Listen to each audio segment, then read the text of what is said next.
Next നമ്മൾ നോക്കാൻ പോകുന്ന മോർ സർവീസസ് ആണ്. മോർ സർവീസസിൽ files, travel, compensation, task, HR help desk, LMS, employee management, HR letters, onboarding, general എന്നീ സർവീസസ് എല്ലാം കാണാൻ സാധിക്കുന്നതാണ്. നമുക്കിതെല്ലാം എന്താണെന്ന് നോക്കാം. ആദ്യമായി തന്നെ ഫയൽസ് എന്താണെന്ന് നോക്കാം.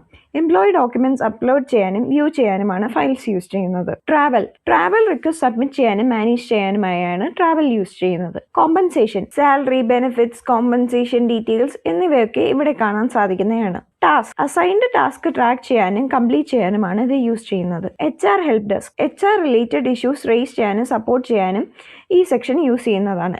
LMS, ട്രെയിനിങ് കോഴ്സസ് അറ്റൻഡ് ചെയ്യാനും ലേണിംഗ് പ്രോസസ് ട്രാക്ക് ചെയ്യാനുമാണ് LMS യൂസ് ചെയ്യുന്നത്. സർവേസ്, പോൾസ്, ആക്ടിവിറ്റീസ് എന്നിവ വഴി എംപ്ലോയി എൻഗേജ്മെന്റ് ഇംപ്രൂവ് ചെയ്യാനാണ് എംപ്ലോയി എൻഗേജ്മെന്റ് യൂസ് ചെയ്യുന്നത്. HR letters, salary certificate, experience letter എന്നിവ പോലെയുള്ള HR ഡോക്യുമെന്റ്സ് റിക്വസ്റ്റ് ചെയ്യാനും ഡൗൺലോഡ് ചെയ്യാനും ഇവിടെ പറ്റുന്നതാണ്. പുതിയ എംപ്ലോയീസിന്റെ ജോയിനിങ് പ്രോസസ് മാനേജ് ചെയ്യാനാണ് ഓൺബോർഡിംഗ് യൂസ് ചെയ്യുന്നത്. ജനറൽ, ഓർഗനൈസേഷനിൽ എനേബിൾ ചെയ്തിട്ടുള്ള മറ്റ് ജനറൽ സർവീസസ് ഇവിടെ ആക്സസ് ചെയ്യാൻ പറ്റുന്നതാണ്.